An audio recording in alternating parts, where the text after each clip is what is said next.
commute 2 hours just to come and eat and then go back. So it just doesn't add up mathematically. Together, diet and movement, these are the two big things that people struggle with. Yeah. It seems you've got both of them sorted. I think this was a fantastic session, and I wanted them to get exposed to this, to understand this aspect of being and then hence well-being.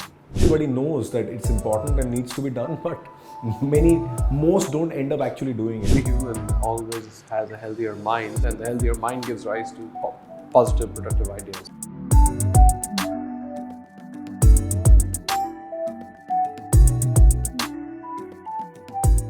Hi, and welcome to the Unsedentary Podcast. We are about movement wellness, and today we are with Gaurav Bhardwaj, who's the Executive Director of Hi-Tech Surfactants.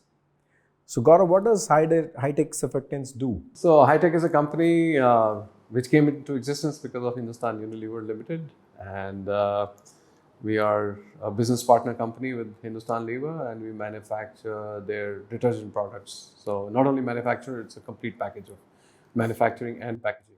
Sounds great. And what's the scale of the manufacturing? So give or take, we do about 200 metric tons of pack production a day in various SKUs. That's a lot. So you're supplying to a particular region in the country? Yes. So we look after the markets which are essentially west and which is state of Rajasthan, parts of UP, Uttarakhand. Those are the basic states that we provide. Wow, huge operations. Impressive actually. I saw the unit and so much going on. Kudos to you and your team. Thanks. So movement and wellness is a big question nowadays, and there's a journey that many people go through. So what has been like your journey in terms of your own fitness and wellness that you can share with me right now? Yeah, well, I've been generally a sportish kind of a person, so I've been in and out of sport. I used to play a lot of tennis back in the day. I used to play some basketball. Then, as time passed by and one grew up and got into a job situation, work situation, that sort of faded off, and then rekindled with a couple of sports, including swimming and tennis. I'd say about 15 years ago, and it was still off and on, but. What really jump-started a few things was, first couple of days of the lockdown. One felt really wow that, we've got so much of time at hand. One is waking up whenever one wants to. One is eating whatever one wants to. But then I think within a week, 10 days, I realized this is not sustainable. It's not going to go well, with the health and general, exuberance in life. So. And the end was not in sight. So then I knew that I had to make some corrective action, and so actually got into a lot of workouts like the TRX, etc. And sort of built up and toned up the body a lot, and built a lot of did a lot of movement related exercises and stuff. So and then once COVID was over, I continued, and then of course it sort of helped me a lot in my sport. My level was definitely higher, especially because I've been playing tennis ever since, pretty much continuously now. So, and it's become part of the routine, and one starts, thinking differently and one feels differently. One feels more enthusiastic about life. One feels more positive in general, So yeah, so that's been the journey, I guess. Awesome. And I believe that you do travel every day a lot to get to your workplace for many years now. Yeah. It's about a 1 hour journey or more, one way. Yeah, variable, thanks to the new infrastructure that the government has provided now with the new expressways and etc. The travel time has reduced greatly. It used to be upwards of 2 hours one way, and now it's down to 1 hour, 10 minutes, 15, 20 minutes. Again, depending on traffic situation and the time of departure and arrival. But yeah, so it has cut down my travel time by almost 50%, the infrastructure, but for the most of the time, I mean, this is just last few years, but prior to that, it always used to be upwards of 2 hours one way. So that's a lot. I mean, what's your secret? I mean, I'm going by the calculation that you spend two plus hours on the road, and then you have a very heavy operation going on. It's a 24/7 operation, right? Yeah. and yet you are able to get time to train yourself, to play some tennis, and be so active. So where do you peg that? So I think it's all in your mind. Where there's a will, there's a way. So far as the work schedule is concerned, of course, travel time used to or still is a bit of a sore point. I think it's with the whole world, I would say, and it's a sore point. But you just have to take it as a given and just move on in life. And so far as because for me, the moment I would sit in the car, the work starts there. You have all the tools you need. You have your phone. You have your computer or whatever, tablet or whatever, where you are consuming all the data for the day on which you are supposed to be making decisions. You are in touch with your team, so you're not necessarily have to be physically present to do a lot of stuff. Certain things, yes, for physical presence is required, and then you shrink that into that time. So much so, I was sharing you my routine that I don't actually normally have lunch in the office because I feel that's takes away from time. Because I have limited time and I want to, be the most productive and, in my time that I'm here. So lunch is something that I don't do at all here because I feel I'm wasting my time eating here. I can eat anywhere. So I don't want to commute 2 hours just to come and eat and then go back. So it just doesn't add up mathematically. So that's a change that I've done in the past several years now.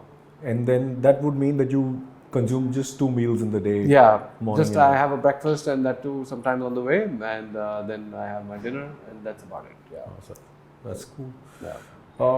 yeah. I guess putting together diet and movement, these are the two big things that people Yes. struggle with. Yeah. It seems you've got both of them sorted. Yeah, somewhere down the line one tries to, but to err is human. Yeah. One always goes astray with certain food-related weaknesses, and I guess that's okay. You live also. That's the spirit. Yeah. And thanks for actually organizing this. For bringing Unsedentary to your Yes. team. Yeah. It's something that a lot of employers want to do, but not often they actually do it. So Yeah. that's great. What was it that actually made you decide to go for it? What was the trigger for you? Lot of triggers actually. First of all, our average age of our employees is a bit on the higher side, and one is quite hands-on with what's going on in their lives, individuals, whether it's them or their families, and so one knows, and then one keeps hearing about, ailments happening to whether it's them or their loved ones at their homes, and one tries to analyze as to was that preventable and how one can help and make aware. So I think awareness is the first step to everything, and so I feel given that the region where we are, though we are very close to the national capital region, but we're still slightly away, we're still off the grid here, and so the awareness levels, though it's the internet age, everybody has the access, but whether or not there's a motivation to access information on this topic is another aspect of the internet. Yeah. It just doesn't throw everything at you. You have to search for it. You have to go looking for it. So for them to get started and jump started on that, I think this was a fantastic session, and I wanted them to get exposed to this, to understand this aspect of being and then hence well-being. Yeah, Right? So yeah. that's the reason. Nice. And during the course of the workshop, so there were these discussions and some commitments that we got from the team about what is the action plan after going through some of the knowledge base that is required to have a better understanding of what sedentaryism really does to your body, and what is the what are the changes you need to bring about in your thinking Yeah. to really start implementing. Because like you correctly said, almost everybody knows that it's important and needs to be done, but most don't end up actually doing it. Yeah. Yeah. So some of these takeaways, which I'm sure that your team is gonna also come back to you with and share with you, and I would also want to hear more from them about it. Is 3 points. One was that they would get up every hour, and we discussed some movements, and they all kind of committed to that. Second was that they would try not to rest their back too much on the chairs because that disengages your core. So that was one of the action points, which we kind of together reached out. That's what Unsedentary is. We try to kind of collaborate in a workshop with everybody, so that it's not me telling them what they have to do, but they have to sort of also come up with these solutions and agree to it. And the third was to take that back to whoever in your facility didn't attend, so that they also get more aware, and especially take it back home to their families. So because it's like a value system that you pass on to your children and all. So that's something that if you as an employer look at employees getting up every hour to do 2 to 5 minutes of movement just to free their bodies up, is that something that creates a problem? Not at all. Not at all. In fact, I think I just see only positive benefits out of it, because a healthy human always has a healthier mind, and the healthier mind gives rise to positive, productive ideas. And and that's the most important thing in a team, that to have people with positive, productive ideas, and that we as a team can implement for overall betterment. That's great. That's great, because that's a big thing. And again, congratulations to you for having that kind of a mindset. Because in our experience, a lot of employees, when we talk about wellness and movement wellness, you're spending 10 hours in the office, almost everybody. And that is the time that you are sitting a lot, and that is causing the damage. So you have to find a way to move in the office, because even if you otherwise go to a gym later for 1 hour, that's not solving the problem, because that 8 hours sitting is the problem. But employees always feel that an employer will not be happy if I am doing anything but work in my workplace. So that's a big mind shift, and that's something that more and more people need to be aware of. And like you said, you expect their productivity to increase because of that. Which is why it's worthy.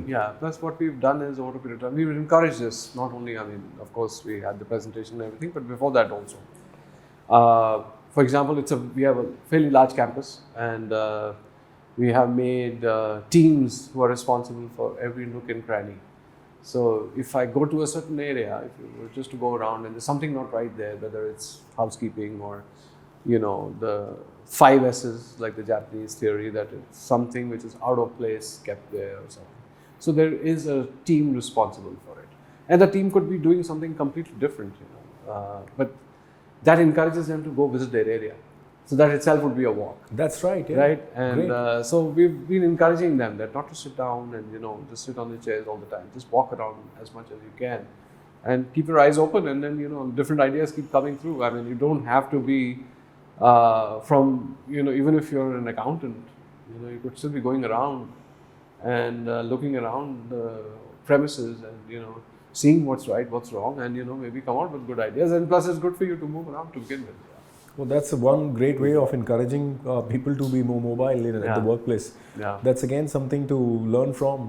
I'm going to share this with more people. By the way, when you go around, you'll see these frames, and we have put pictures of people who are responsible for that area, and then their names and their phone numbers as well. So, for example, if I am somebody who is not responsible for that area, but I go to that area, I can see who's responsible, and then I can suddenly call him and say, you know what, I came to your area and this is not good. Come and have a look. So we have that. If you go around, you'll kind of notice these little things. That's great. That's great. Awesome. Great. I guess those are the few very important things that I guess anybody looking at corporate wellness needs to understand and implement. I look forward to hearing more from the team and from you, what's going on and how, what kind of an impact this has on bringing more movement and specific movements to release and open up the body during the work day, and hopefully it brings more productivity. Yeah, absolutely. Great. Looking forward Thanks to a that. lot. All right. Thank you.